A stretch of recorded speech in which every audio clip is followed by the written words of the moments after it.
નમસ્કાર, હું છું હિના અને આપ જોઈ રહ્યા છો ઇન્ડિયા ન્યૂઝ ગુજરાતનું ખાસ બુલેટિન આપણું સુરત. સમાચારની શરૂઆત કરતા પહેલા એક નજર કરીશું આજની હેડલાઇન્સ પર. શિક્ષણ વિભાગની નવી વેબસાઇટ રીલોન્ચ. મંત્રી ઋષિકેશ પટેલે કરી શરૂઆત. 5,11,000ના ખર્ચે થયો તૈયાર. નીતિ ઠરાવો મળશે ડિજિટલ સ્વરૂપે.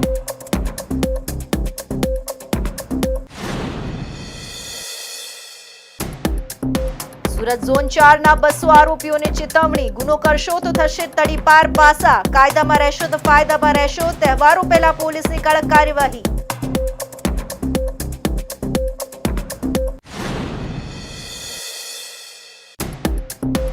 ચુસ્ત પોલીસ બંદોબસ્ત વચ્ચે 18 બાંધકામ સીલ. લીંબાયતમાં એલોટમેન્ટ લેટર વગર ગેરકાયદેસર વસવાટ કરનારા સામે પાલિકાની કાર્યવાહી. ઉગ્ર બોલાચાલી થઈ.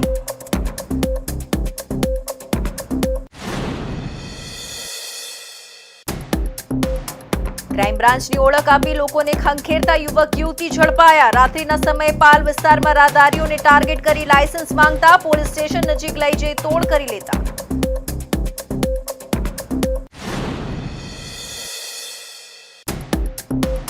અને અમારે આપઘાત કરવો પડશે તેમ કહી બહેનના 16,95,000 પડાવ્યા. વરાછામાં રહેતી બહેન સાથે રાજકોટના ભાઈએ છેતરપિંડી આચરી. ભાઈ અને પુત્રની મુંબઈથી ધરપકડ. અને હવે જોઈશું સમાચાર વિસ્તારથી. ગુજરાતના શિક્ષણ ક્ષેત્રને વધુ ડિજિટલ બનાવવા માટે રાજ્ય સરકાર દ્વારા મહત્વપૂર્ણ પગલું ભરાયું છે. ઉચ્ચ ટેકનિકલ શિક્ષણ મંત્રી ઋષિકેશ પટેલે શિક્ષણ વિભાગ હસ્તકની કુલ 9 વેબસાઇટનું રીલોન્ચિંગ કર્યું. આ પ્રસંગે પ્રાથમિક, માધ્યમિક અને પ્રૌઢ શિક્ષણ રાજ્યમંત્રી પ્રફુલ પાનસેરિયાની પણ ઉપસ્થિતિ રહી. 5,11,000ના ખર્ચે તૈયાર કરાયેલા આ વેબસાઇટોમાં શિક્ષણલક્ષી ઠરાવો, નીતિઓ, પરિપત્રો સહિતની માહિતી ડિજિટલ સ્વરૂપે ઝડપી અને સરળતાથી મળશે. આથી શિક્ષણ ક્ષેત્રના હિતધારકોને જરૂરી માહિતી એક ક્લિકમાં મળી શકશે. ઉચ્ચ ટેકનિકલ શિક્ષણ મંત્રી ઋષિકેશ પટેલની અધ્યક્ષતામાં તેમજ પ્રાથમિક, માધ્યમિક, પ્રૌઢ શિક્ષણ રાજ્યમંત્રી પ્રફુલ પાનસેરિયાની ગરિમામય ઉપસ્થિતિમાં શિક્ષણ વિભાગ અને તેના હસ્તકના 8 ખાતાના વડાની કચેરીઓ સહિત કુલ 9 જેટલી વેબસાઇટનું ગાંધીનગર ખાતેથી રીલોન્ચિંગ કરવામાં આવ્યું હતું. આ પ્રસંગે ઉચ્ચ ટેકનિકલ શિક્ષણ મંત્રી ઋષિકેશ પટેલે જણાવ્યું હતું કે વડાપ્રધાન નરેન્દ્ર મોદી વિકસિત ભારત 2047ના વિઝન અન્વયે વિકસિત ગુજરાત 2047ના ભાગ સ્વરૂપે ડિજિટલ ઇન્ફ્રાસ્ટ્રક્ચર તૈયાર કરવું એ રાજ્ય સરકારની પ્રાથમિકતા છે. જે અંતર્ગત ₹50.11 લાખના ખર્ચે તૈયાર કરવામાં આવેલી શિક્ષણ વિભાગ અને વિભાગ હસ્તકની અદ્યતન વેબસાઇટનું રીલોન્ચિંગ કરીને જાહેર જનતા માટે ખુલ્લી મૂકવામાં આવી છે. મંત્રીએ વધુમાં ઉમેર્યું કે આ વેબસાઇટ દ્વારા રાજ્યના નાગરિકો અને વિદ્યાર્થીઓને શિક્ષણલક્ષી અગત્યના ઠરાવો, નીતિઓ, પરિપત્રો વગેરેની માહિતી ડિજિટલ સ્વરૂપે ઝડપી અને સરળતાથી મળી રહેશે. વધુ વિગતો આપતા રાજ્યમંત્રી પ્રફુલ પાનસેરિયાએ કહ્યું હતું કે આ વેબસાઇટ થકી શિક્ષણલક્ષી યોજનાઓ, વિદ્યાર્થીઓ માટે શિષ્યવૃત્તિની માહિતી, રાજ્ય સરકારની શિક્ષણ ક્ષેત્રની નવીન પહેલો વગેરેની માહિતી સરળતાથી મળી રહેશે. રીલોન્ચ કરવામાં આવેલી 9 વેબસાઇટમાં કમિશનર શ્રી, ઉચ્ચ શિક્ષણ નિયામક NCCની કચેરી, નિયામક પ્રાથમિક શિક્ષણની કચેરી, નિરંતર શિક્ષણ અને સાક્ષરતા નિયામકની કચેરી, રાજ્ય પરીક્ષા board, Gujarat institute of education technology, Gujarat રાજ્ય શાળા પાઠ્યપુસ્તક બોર્ડ તથા ગુજરાત શૈક્ષણિક સંશોધન અને તાલીમ પરિષદ વિભાગનો સમાવેશ થાય છે. આ વેબસાઇટ રીલોન્ચિંગ કાર્યક્રમમાં ઉચ્ચ ટેકનિકલ શિક્ષણ વિભાગના અધિક મુખ્ય સચિવ સુનયના તોમર, પ્રાથમિક માધ્યમિક શિક્ષણ અગ્ર સચિવ મુકેશ કુમાર, ઉચ્ચ શિક્ષણ કમિશનર દિલીપ રાણા સહિત ઉચ્ચ અધિકારીઓ ઉપસ્થિત રહ્યા હતા. દાહોદ જિલ્લાના લીમખેડાની એક ખાનગી શાળા પર વિદ્યાર્થીઓ પાસેથી લિવિંગ સર્ટિફિકેટ એટલે કે LC કાઢવા માટે ₹500 લેવાનો આક્ષેપ વિદ્યાર્થી અને વાલી દ્વારા કરવામાં આવ્યું છે. વિદ્યાર્થીના વાલીએ એક વિડીયો બનાવી સોશિયલ મીડિયામાં મૂક્યું છે. વિડીયો વાયરલ થયા બાદ રાજ્ય શિક્ષણ મંત્રી પ્રફુલ પાનસેરિયાની પ્રતિક્રિયા સામે આવી છે, જેમાં તેમણે જણાવ્યું છે કે ગુજરાત રાજ્યની કોઈ પણ શાળામાં શાળા છોડ્યાનું પ્રમાણપત્ર માટે કોઈ પણ પ્રકારનો ચાર્જ લેવામાં આવતો નથી. જો કોઈ શાળા દ્વારા લિવિંગ સર્ટિફિકેટ માટે નાણાં માંગવામાં આવે તો તરત જ તાલુકા કે જિલ્લા કક્ષાએ જિલ્લા શિક્ષણ અધિકારી એટલે કે DOની લેખિત ફરિયાદ કરવામાં આવે. આ બનાવમાં શિક્ષણ વિભાગ દ્વારા તપાસ કરવામાં આવશે. લીમખેડામાં કે જે ભાભોર સ્કૂલ ઓફ સાયન્સ નામની ખાનગી શાળા આવેલી છે. આ શાળા પર એલસી કાઢવા માટે 5,000 રૂપિયા લેવામાં આવ્યા હોવાનો આક્ષેપ વાલી દ્વારા કરવામાં આવ્યો છે. વિદ્યાર્થીના વાલીએ વિડીયો બનાવ્યો હતો અને આ વિડીયોને સોશિયલ મીડિયામાં વાયરલ કર્યો હતો. જે વિડીયો વાયરલ થયો છે તેમાં જોવા મળે છે કે શાળાના કર્મચારી દ્વારા પૈસા લેવામાં આવી રહ્યા છે. આ ઉપરાંત શાળાના આચાર્ય અને વાલી વચ્ચેની વાતચીતનો વિડીયો વાયરલ થયો છે, જેમાં આચાર્ય જણાવી રહ્યા છે કે પૈસા સંસ્થાને આપવાના હોવાથી તેઓ લઈ રહ્યા છે. વાલીઓના આક્ષેપ મુજબ શાળા આદિવાસી વિદ્યાર્થીઓ પાસેથી બેફામ રીતે પૈસા ઉઘરાવે છે. ખાસ વાત તો એ છે કે શાળા તરફથી આપવામાં આવેલી રસીદમાં પૈસાનો હેતુ કે વિગતનો કોઈ ઉલ્લેખ કરવામાં આવ્યો નથી. આ મામલે જિલ્લા શિક્ષણ અધિકારીએ જણાવ્યું હતું કે આ શાળા હાલ ગ્રાન્ટેડ નથી અને કોઈ પણ ખાનગી નોન ગ્રાન્ટેડ શાળા ફક્ત એફઆરસીના નિયમો મુજબ જ ફી લઈ શકે છે. તેમણે સ્પષ્ટ કર્યું કે રસીદમાં દરેક પ્રકારની વિગતો હોવી જરૂરી છે, જ્યારે આ કિસ્સામાં ખોટી રીતે રસીદ અપાઈ છે. દાહોદમાં બનેલી ઘટના અંગે રાજ્ય શિક્ષણ મંત્રી પ્રફુલ પાનસેરિયાએ જણાવ્યું છે કે આમ તો કોઈપણ શાળાની અંદર દાહોદની ગુજરાતની કોઈપણ શાળામાં લિવિંગ સર્ટિફિકેટ લેવા જાય ત્યારે તેનો કોઈ ચાર્જ લેવામાં આવતો નથી. જો લેતા હોય તો તે ઇનલીગલ છે. આવો બનાવ કોઈ પણ ક્ષેત્ર પર બને તો અમારા દરેક જિલ્લા શિક્ષણ અધિકારીનો સંપર્ક કરીને એમને કમ્પ્લેન કરી શકે. ઘણી શાળાઓની અંદર આવી કમ્પ્લેન આવેલી છે અને આવે છે. તો આજે મીડિયા દ્વારા પણ જાણવા મળ્યું છે કે લિવિંગ સર્ટિફિકેટ કાઢવા તો અગાઉથી ફીસ બાકી હોય વગેરે હોય એ વાત જુદી છે, પણ લિવિંગ સર્ટિફિકેટના 1 રૂપિયા કોઈ શાળા માંગી શકે નહીં અને એ આપવાનો પણ થતો નથી.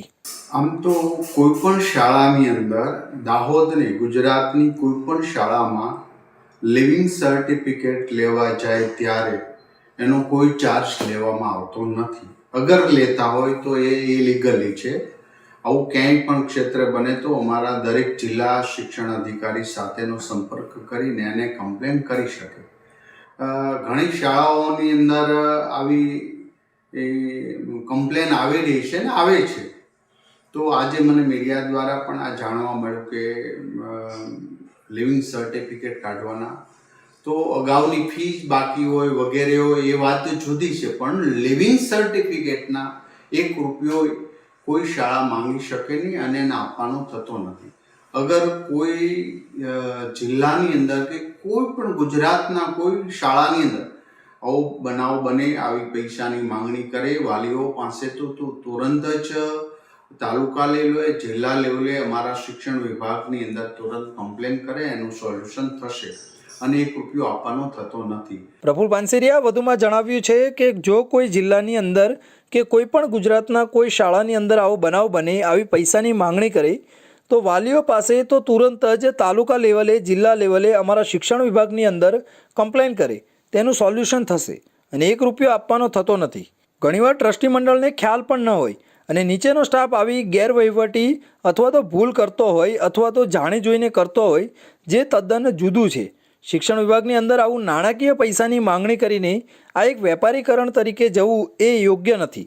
માટે શિક્ષણ વિભાગ આ બનાવ છે એનો અમે તપાસ કરીશું અને અન્ય કોઈ જગ્યાએ આવો બનાવ બને તો ચોક્કસ પ્રકારે અમારા શિક્ષણ વિભાગની સાથે અથવા તો એ કમ્પ્લેન કરશે અને અમે એક્શન લઈશું. ગુનાખોરી પર અંકુશ લાવવા સુરત શહેર પોલીસ અનેક પ્રયાસ કરી રહી છે. ત્યારે આગામી સમયમાં આવતા તહેવારોને લઈને સુરત ઝોન 4માં સમાવિષ્ટ પાંડેસરા, ખટોદરા, અલથાણ, ઉમરા, વેસુ, અઠવા પોલીસ સ્ટેશન વિસ્તારના ગુનાહિત ઇતિહાસ ધરાવતા 200 જેટલા આરોપીઓને એકત્ર કરી પોલીસ દ્વારા ફરી ગુના ન કરવા માટે તેમજ કાયદામાં રહેવા કડક સૂચના આપવામાં આવી હતી કે સુધરી જજો, હવે કોઈ ગુનો કર્યો તો ભારે સજા થશે, કાયદામાં રહેશો તો ફાયદામાં રહેશો. આગામી સમયમાં તહેવારો શરૂ થવાના છે ત્યારે સુરતમાં ગુનાખોરી રોકવા પોલીસ દ્વારા સતત આકરા પગલાં લેવામાં આવી રહ્યા છે. સુરત ઝોન 4માં સમાવિષ્ટ પાંડેસરા, ખટોદરા, અલથાણ, ઉમરા, વેસુ, અઠવા પોલીસ સ્ટેશનના વિસ્તારના ગુનાહિત ઇતિહાસ ધરાવતા 200 જેટલા આરોપીઓને એકત્ર કરી પોલીસ દ્વારા ફરી ગુનો ના કરવા તેમજ કાયદામાં રહેવા કડક સૂચના આપવામાં આવી હતી. આરોપીઓને એકઠા કરીને પોલીસે ચીમકી આપતા કહ્યું કે કાયદામાં રહેશો તો ફાયદામાં રહેશો. આ તમામ આરોપીઓ વિવિધ શરીર સંબંધિત હિસ્ટ્રી શીટર, તપોરી અને તમામ મિલકત સંબંધિત ગુનાઓમાં સંડોવાયેલા છે. તેઓ હાલમાં જામીન પર છે. તમામને પોલીસ સ્ટેશન બોલાવીને કડક સૂચના પોલીસ દ્વારા આપવામાં આવી છે. आज माननीय डीजीपी सर, सीपी सर की सूचना से सूरत शहर के जोन 4 विस्तार के 6 पुलिस स्टेशन के वे आरोपी जिन्होंने पिछले वर्षों में मारामारी में शामिल रहे हैं, राइटिंग में शामिल रहे हैं, एनडीपीएस के गुना दाखिल हैं, बूटलेगर हैं या और कोई तरह के गंभीर गुना है, उन सभी को आज यहाँ पे बुला के अपराध के संबंध में समझ की गई है। हमारे पूरे गुजरात में जो मेंटर स्कीम चल रही है उसके तहत हमारे मेंटर्स को भी साथ में रखा गया है और उन दोनों का, मेंटर का और आरोपी का आपस का जो रिलेशन है उसके संबंध में भी इस मीटिंग में चर्चा की गई है। सभी जितने आरोपी हैं जो जेल जाके आए हैं, कोई बेल पे छूटे हुए हैं, इन सब को भी समझ की गई है कि दोबारा अपराध में शामिल नहीं होना है।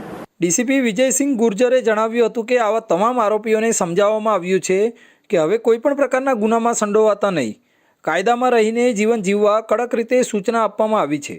સાથે જ આ તમામ 200 લોકો પર પોલીસ સતત નજર રાખી રહી છે। આગામી સમયમાં આવી રહેલા તહેવારના સમયમાં લૉ એન્ડ ઓર્ડર જળવાઈ રહે તે માટે તેમને કડક સૂચના આપવામાં આવી છે। બોલાવેલા આરોપીને પોલીસે ચેતવણી આપી કે જો ભવિષ્યમાં કોઈ ગુનામાં પકડાશે તો તેમના વિરુદ્ધ તડીપાર કે પાસા હેઠળ કડક કાર્યવાહી કરવામાં આવશે। આ અગાઉ પણ સુરત પોલીસ દ્વારા આવા અસામાજિક તત્વો સામે આ રીતે કાર્યવાહી કરાઈ હતી અને ભવિષ્યમાં પણ આવા પગલાં સતત લેવામાં આવશે તેમ પોલીસ તરફથી જણાવવામાં આવ્યું છે। 1994ની આસપાસ શહેરના અઠવા ગેટ, સિવિલ હોસ્પિટલ અને બેજાન ટાવર સહિતના વિવિધ વિસ્તારોમાં આવેલા ઝૂંપડાવાસીઓને મહાનગરપાલિકા દ્વારા 1157 લોકોને એલોટમેન્ટ લેટર સાથે ભાટીના ખાતે આવેલા રઝાનગરમાં પ્લોટની ફાળવણી કરવામાં આવી હતી। આ વિસ્તારમાં કેટલાક ઇસમો દ્વારા ગેરકાયદેસર બાંધકામ કરીને વસવાટ કરવામાં આવી રહ્યું હોવાની ફરિયાદો ઉઠવા પામી હતી, જેમાં ચુસ્ત પોલીસ બંદોબસ્ત સાથે પાલિકાની ટીમે 18 કાચા પાકા બાંધકામને સીલ કર્યા હતા। સુરત મહાનગરપાલિકાની જમીન પર ગેરકાયદેસર ઝૂંપડાઓ તાણી દેવામાં આવ્યા હોવાની સ્થાનિક કોર્પોરેટરની ફરિયાદને પગલે લિંબાયત ઝોન દ્વારા થોડા સમય પહેલાં આ વિસ્તારમાં સર્વે અને ડોક્યુમેન્ટ્સ વેરિફિકેશનની કામગીરી શરૂ કરવામાં આવી હતી, જેમાં ઝૂંપડાવાસીઓ દ્વારા રજૂ કરવામાં આવેલા ડોક્યુમેન્ટ્સ અને પુરાવાની તપાસની બાદ કાર્યવાહી કરવામાં આવી છે। ઝૂંપડાઓ વિરુદ્ધ આજે સીલિંગની કાર્યવાહી કરતા ભારે વિરોધ ફાટી નીકળ્યો હતો। ચુસ્ત પોલીસ બંદોબસ્ત વચ્ચે લિંબાયત ઝોન દ્વારા આજે હાથ ધરવામાં આવેલી સીલિંગની કામગીરી દરમિયાન સ્થાનિકોના વિરોધને પગલે એક તબક્કે વાતાવરણ તંગ બન્યું હતું। બપોર સુધીમાં વહીવટીતંત્ર દ્વારા 18 મિલકતો સીલ કરવામાં આવી હોવાનું જાણવા મળ્યું છે। આજ રોજ સુરત મહાનગરપાલિકા લિંબાયત ઝોન દ્વારા TP7 આંગણા ફાઇનલ પ્લોટ નંબર 181 રંજાનગર વસાહતના જે 800-1200 પરિવારો અહીંયા વસવાટ કરે છે, 1200 પ્લોટ છે ને લગભગ 15,000ની વસ્તી, જેમાં 50 જે પ્લોટ છે એવા શ્રમિક પરિવારોને ને 50ના આશરે 100 એવા પરિવારો હશે કે જેને લોકો ટાર્ગેટ કરી રહ્યા છે કે આ લોકો અનલીગલ રીતે અહીંયા વસવાટ કરી રહ્યા છે। અમારી મુખ્યત્વે રજૂઆત કરે છે કે જે લોકોને એમ કહેવામાં આવે છે કે અનલીગલી છે એ પ્રથમ તો કોઈ બાંગ્લાદેશી નથી, સ્થાનિક છે। છેલ્લા 30 વર્ષ કરતાં વધુ સમયથી એ આ જે સ્થળ પર વસવાટ કરી રહ્યા છે, એનો વેરા બિલ ભરપાઈ કરી રહ્યા છે, એનો લાઇટ બિલ છે, એના પૂરતા દસ્તાવેજી સરકારી જે માન્ય પુરાવાઓ છે તમામ પુરાવા એની પાસે છે। તેમ છતાં લિંબાયત ઝોનના અધિકારીઓ અને લિંબાયત ઝોનનું વહીવટી ભવન જે દિન પ્રતિદિન ભારતીય જનતા પાર્ટીનું કાર્યાલય બની રહ્યું છે, કાર્યપાલક ઇજનેર વિપુલ ગણેશવાલા એ વિપુલ ભાજપવાલા બની રહ્યા છે અને ઝોનલ ચીફ નિલેશ પટેલને બદલે નિલેશ પાટીલ નામ ધારણ કર્યું હોય એ પ્રમાણે ભારતીય જનતા પાર્ટીના ઇશારા પર મુસ્લિમ વિરોધી માનસિકતા સાથે જે કાર્યવાહી કરી રહ્યા છે, હિટલરશાહી પદ્ધતિથી અમાનવી અત્યાચાર કરી રહ્યા છે અને પોલીસનો હાથો બનાવીને આગળ કરી રહ્યા છે, એ પ્રકારે આ છેલ્લા 15 દિવસથી આ લોકોને માનસિક ત્રાસ આપતા હતા અને આજે પૂરતો પોલીસ બંદોબસ્ત, ચુસ્ત પોલીસ બંદોબસ્ત લઈને આવ્યા મોટી સંખ્યામાં અને એ લોકોએ જે ગરીબોના ઘરોને સીલ મારવાની કાર્યવાહી કરી એનો અમે લોકો વિરોધ કર્યો। લિંબાયત ઝોનના કાર્યપાલક ઇજનેર વિપુલ ગણેશવાલાએ જણાવ્યું કે ભાટેના વિસ્તારના રઝાનગરમાં કરવામાં આવેલા સર્વે અને ડોક્યુમેન્ટ્સ વેરિફિકેશનની કાર્યવાહી દરમિયાન અંદાજે 45 જેટલા ઝૂંપડાઓ ગેરકાયદેસર હોવાની માહિતી પ્રાપ્ત થઈ હતી, જેને પગલે આજે પોલીસ બંદોબસ્ત સાથે જે પણ ગેરકાયદેસર ઝૂંપડાઓ છે તેમને સીલિંગ કરવાની કાર્યવાહી શરૂ કરવામાં આવી છે। કુલ 45 જેટલા ગેરકાયદેસર ઝૂંપડાઓ તાણી દેવામાં આવ્યા છે, તે તમામને સીલ કરી દેવામાં આવશે। તો હવે સમય છે એક વિરામનો।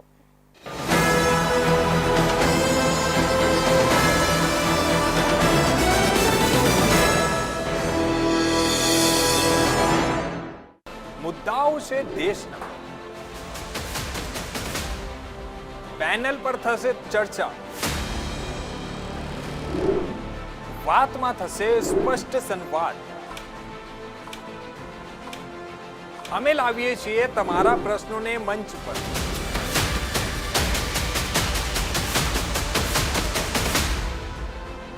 કેમ કે સમસ્યા તમારી, લડત તમારી। જુઓ મારી સાથે ફક્ત इंडिया न्यूज गुजरात पर।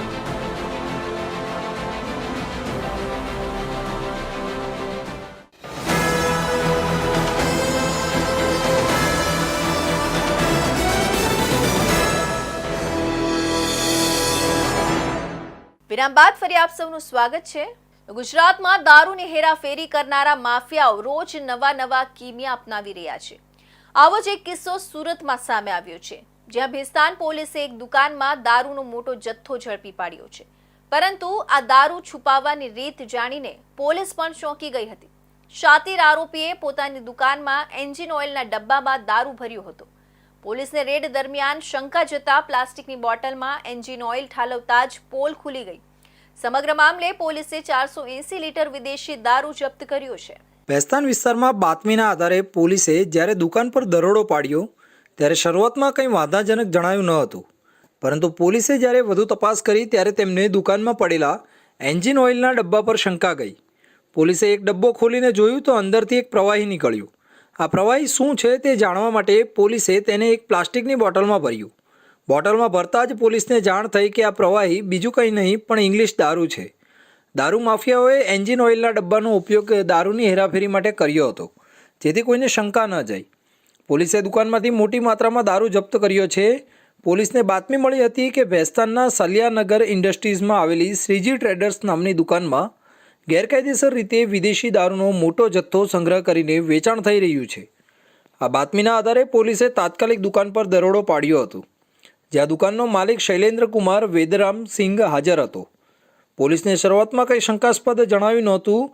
દુકાનમાં ચારે બાજુ મોટા પૂઠાના બોક્સ ગોઠવેલા હતા, જેના પર યુરો લાઇન કુલ ટેકનોલોજી અને euro max premium long life coolant premax જેવા લેબલ લાગેલા હતા, જે સામાન્ય રીતે વાહનોના એન્જિન ઓઇલ અથવા કુલન્ટ માટે વપરાય છે। પોલીસને શંકા ગઈ અને તેમણે આ બોક્સની તપાસ કરવાનું શરૂ કર્યું। જ્યારે પોલીસે એક બોક્સ ખોલીને જોયું તો અંદર 1 લીટરના 16 પ્લાસ્ટિકના ડબ્બા હતા, જેના પર ઓઇલના લેબલ લાગેલા હતા। પોલીસે એક ડબ્બો ખોલ્યો અને તેમાંથી નીકળેલું પ્રવાહી જોયું તો તે સામાન્ય ઓઇલ જેવું જ હતું, પરંતુ જ્યારે પોલીસે ધ્યાનપૂર્વક ચકાસ્યું ત્યારે ખબર પડી કે આ તો વિદેશી દારૂ છે। આ દારૂ માફિયાઓએ પોલીસને છેતરવા માટે એન્જિન ઓઇલના ડબ્બામાં દારૂ ભરીને હેરાફેરી કરવાનો નવો કિમિયો અપનાવ્યો હતો। પોલીસે એક પછી એક તમામ બોક્સની તપાસ કરી હતી। પોલીસ તપાસમાં દુકાનમાંથી કુલ 30 બોક્સ મળી આવ્યા હતા। આ બોક્સમાંથી અલગ અલગ બ્રાન્ડનો કુલ 480 લીટર ભારતીય બનાવટનો વિદેશી દારૂ મળી આવ્યો હતો। ભેસ્તાન પોલીસ સ્ટેશનમાં ભારતીય બનાવટના વિદેશી દારૂનો એક ક્વોલિટી કેસ સ્થાનિક પોલીસ સ્ટેશન દ્વારા શોધી નાખવામાં આવેલો છે। આ ગુનાની વિગત એવી છે કે ભેસ્તાન પોલીસ સ્ટેશનના સર્વેલન્સ સ્ટાફમાં ફરજ બજાવતા કર્મચારીઓને એમના અંગત બાતમીદારથી માહિતી મળેલી હતી કે ભેસ્તાન સલિયાનગર ઇન્ડસ્ટ્રીમાં શ્રીજી ટ્રેડર્સ નામની દુકાનમાં કેટલાક ઈસમો ગેરકાયદેસર રીતે દારૂનો જથ્થો લાવી અને વેચાણ કરે છે। આ બાતમી આધારે ત્યાં રેડ કરવાની હોવાથી ભેસ્તાન પોલીસ સ્ટેશનના પોલીસ ઇન્સ્પેક્ટર શ્રી અને સર્વેલન્સનો સ્ટાફ બાતમીવાળી જગ્યાએ જઈ અને રેડ કરતા એ શ્રીજી ટ્રેડર્સની દુકાનમાં 2 ઈસમો મળી આવેલા હતા અને ભારતીય બનાવટનો વિદેશી દારૂનો જથ્થો પણ મળી આવેલો હતો।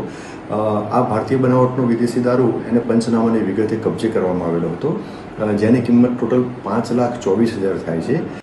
આ જથ્થાની કુલ કિંમત 5,24,000 રૂપિયા જેટલી થાય છે।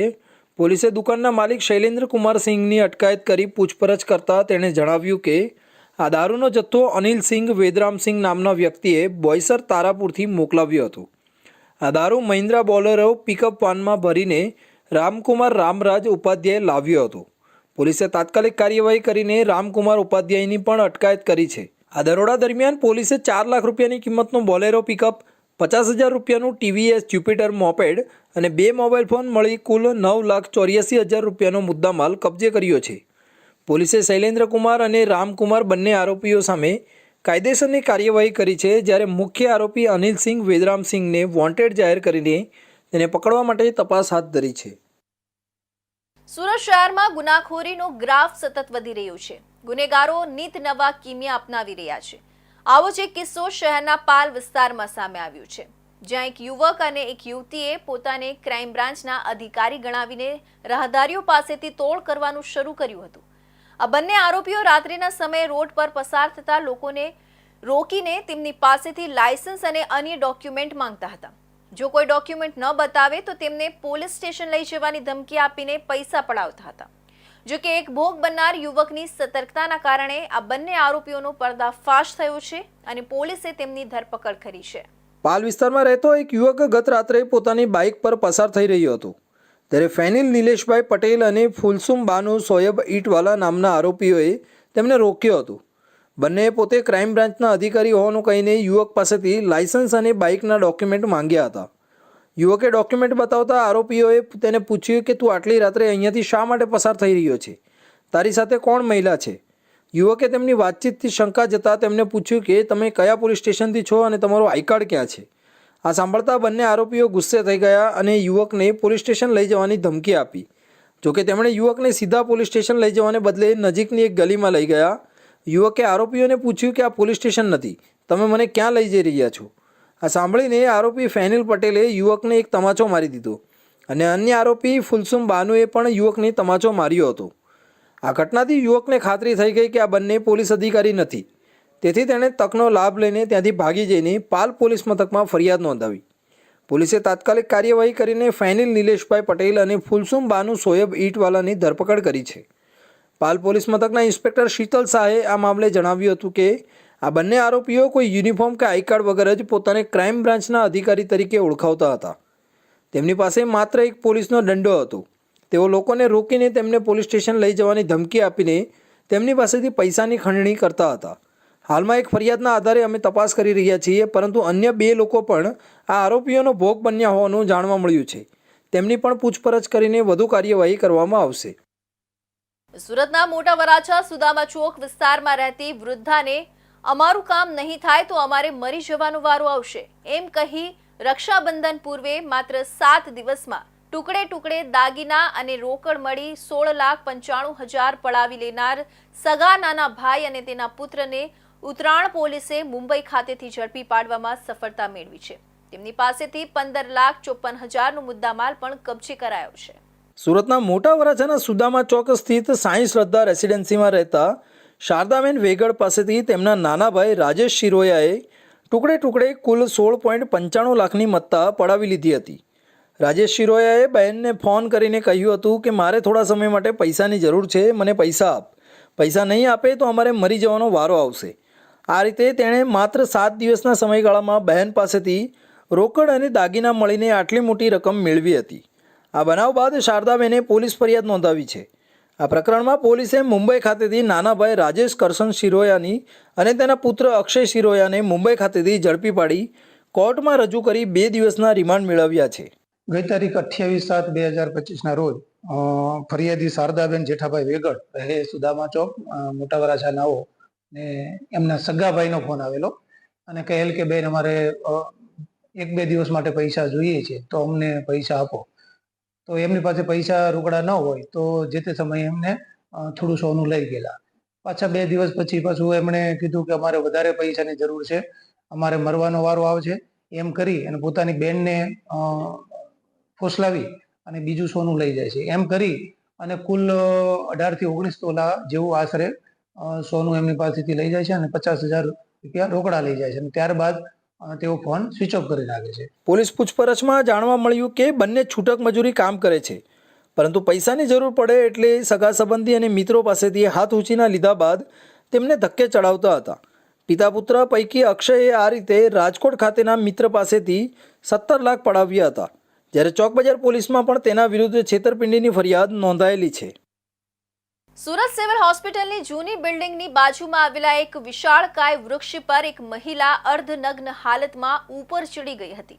મહિલા ઝાડની ટોચ પર પહોંચી ગઈ હોવાથી ફાયર વિભાગને બોલાવવામાં આવ્યું હતું.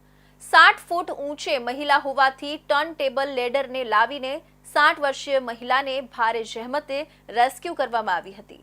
સુરત સિવિલ હોસ્પિટલની જૂની બિલ્ડિંગ પાસે એક વિશાળકાય વૃક્ષ પર એક મહિલા અર્ધનગ્ન હાલતમાં અચાનક જ બપોરના સમયે ચડવા લાગી હતી. આ દ્રશ્યો ત્યાંથી પસાર થતી વિદ્યાર્થીનીઓએ પણ જોયા હતા. આ મહિલા થોડી જ વારમાં 60 ફૂટ ઉપર વૃક્ષની ટોચની ડાળી પર પહોંચી ગઈ હતી. ત્યારબાદ ફાયર વિભાગ અને પોલીસને જાણ કરવામાં આવી હતી. આ સાથે જ સિવિલના અધિકારીઓને પણ જાણ કરવામાં આવી હતી. ગણતરીની મિનિટોમાં ફાયર વિભાગ ઘટના સ્થળે પહોંચી ગયું હતું. મજુરા ગેટની એક ફાયરની ગાડી સાથે ફાયરના જવાનો દોડી આવ્યા હતા.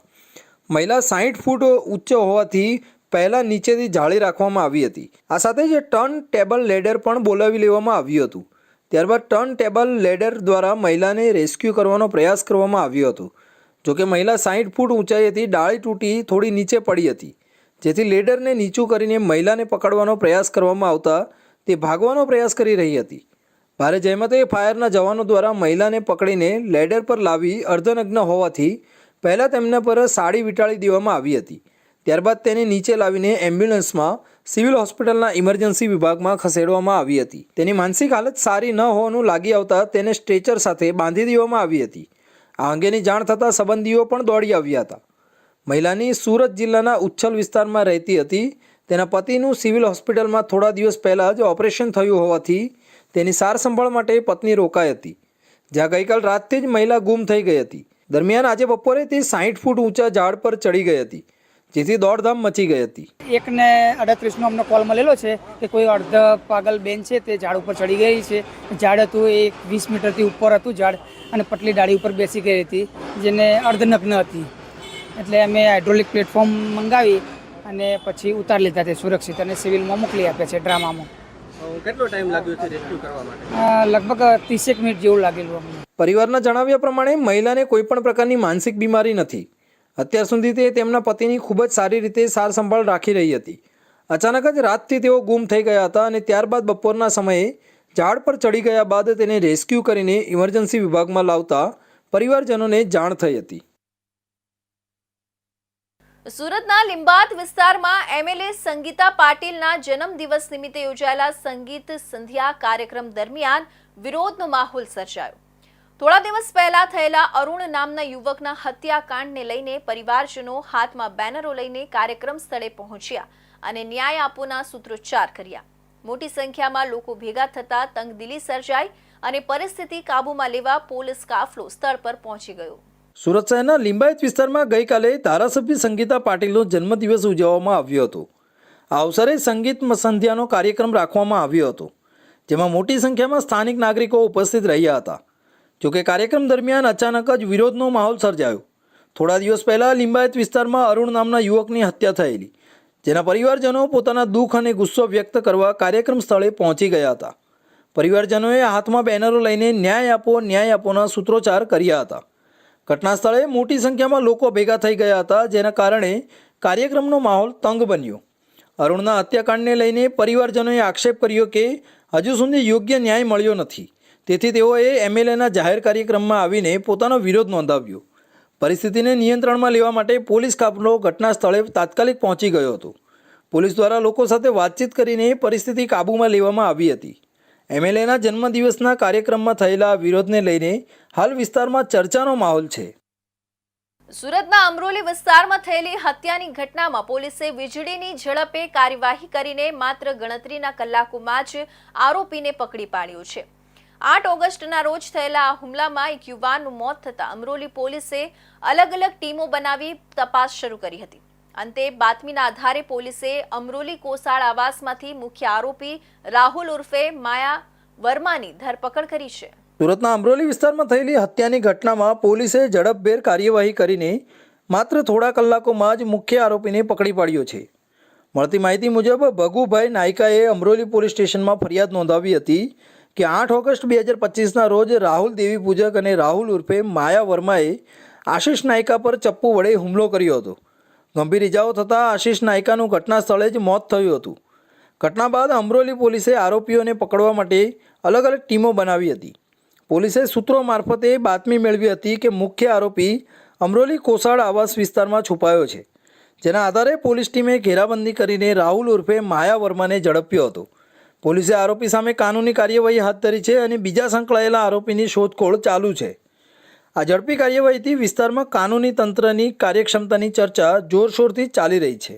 રાહુલ અજય દેવી પૂજક અને રાહુલ સીતારામ વર્મા નાઓને બોલાચાલી ઝઘડો થયેલ, જે બાબતે ઝઘડો થતાં રાહુલ વર્માએ આશિષને પકડી રાખેલ અને આરોપી રાહુલ અજય દેવી પૂજકે તેના પાસેના સરાથી આશિષભાઈને પીઠના ભાગે છરા મારી ઈજાઓ પહોંચાડેલી, જે બાબતે તુરંત એની બહેન પણ ત્યાં હાજર હોય મરનારની આશિષભાઈની, તેણે તુરંત જ એના ઘરવાળાને જાણ કરતા ફરિયાદી ભગુભાઈ જોવાઈને સૌ આવી ગયેલા અને કોઈ 108ને ફોન કરતા તુરંત એને હોસ્પિટલ ખાતે લઈ ગયેલ, જ્યાં ડૉક્ટરે એને મરણ જાહેર કરેલ છે. અમરોલી પોલીસે માત્ર થોડા કલાકોમાં હત્યા મામલે મુખ્ય આરોપીની ધરપકડ કરી છે, જેના પગલે શહેરમાં કાનૂની તંત્રની ઝડપી કામગીરીની ચર્ચા શરૂ થઈ છે. અમરોલી પોલીસે માત્ર ગણતરીના કલાકોમાં મુખ્ય આરોપીને પકડીને કાનૂની તંત્રની ઝડપી કાર્યવાહીનો દાખલો રજૂ કર્યો છે, જ્યારે ફરાર બીજા આરોપીની શોધખોળ હજુ જારી છે. તો આ હતા ઇન્ડિયા ન્યૂઝ ગુજરાતના ખાસ બુલેટિન, આપણું સુરતના મહત્વના સમાચાર. નવા સમાચાર સાથે ફરી મળીશું. ત્યાં સુધી જોતા રહેજો ઇન્ડિયા ન્યૂઝ ગુજરાત.